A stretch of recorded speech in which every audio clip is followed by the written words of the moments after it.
Well, today's the day for 700 first-year students here at Ryerson as they bid farewell to mom and dad and say hello to student residents. And as you can imagine, it's an emotional roller coaster for some. A lucky student moving in today? Yes, I am. Megan Dickey drove all the way from Calgary with her mom and brother. It's been a long journey, and now that she's here, she's a bit nervous. But going to school at Ryerson is something she always wanted. The journey has definitely been crazy, but I'm really excited to be here. I hope they all like me. I don't know what to say, but I'm really excited to be here, and I wanted to go to this university for a long time. As for mom, we only wish we had a tissue to offer her. Where's the crying room for the parents?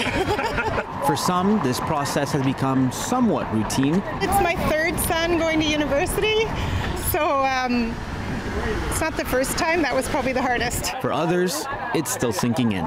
We're still adjusting. She's 17 years old. This is kind of come upon us pretty quickly. Yeah, we'll get used to it. And luckily for him, resident staff and I were there to give her a hand. Let me help you guys out here. I think we're almost done. This is really heavy. Each year, Ryerson welcomes nearly 8,000 first-year students, 1,200 of those coming from overseas.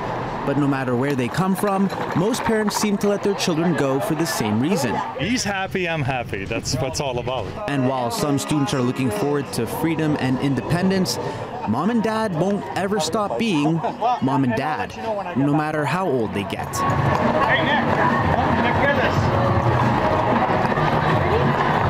Last year, Ryerson University received 1,600 applicants for residence. This year, that number jumped to 1,800 with only approximately 700 students who actually got rooms. Now, coming up on City News, why the demand for student housing is higher than ever. Once again, Ryerson will welcome approximately 8,000 first-year students, many of them hoping to live on campus for their first year, but that's becoming increasingly hard as the university has seen a spike in its demand for student residence. This year we had the most number of applications we've ever had. Some of that might be due to the nature of the Toronto rental and Toronto real estate market. So it's been an ongoing thing, I would say, over the last 5 or 6 years. But this year we definitely noticed a spike. That spike saw the number of applicants go from 1,600 to 1,800 in just a year.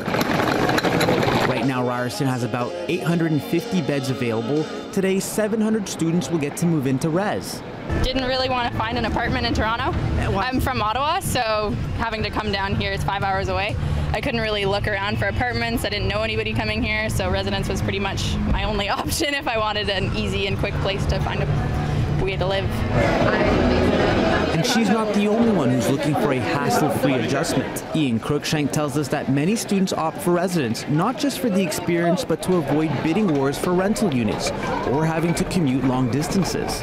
He says the number of first-year international and out-of-province students has doubled. And while the university cannot accommodate all of them, they have some temporary solutions in place for now.